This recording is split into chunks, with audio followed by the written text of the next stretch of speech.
नमस्कार. आज आपण उपासाचं शाबू बनवणार आहे.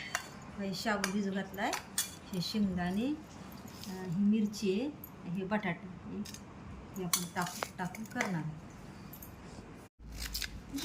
शेंगदाणे भाजून घ्यायचे, त्याला कूट करायचं आणि भाजून घेतलेलं आपण आता ह्याच्यात काढणार. ह्याचे वरचे सालपाटे काढायचे. तेल टाकून घेऊ.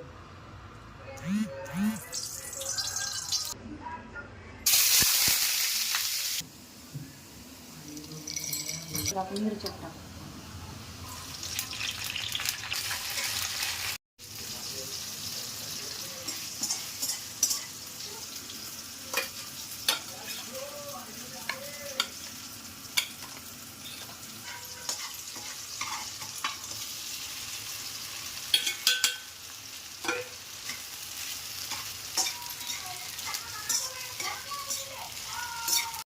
शाबू तयार.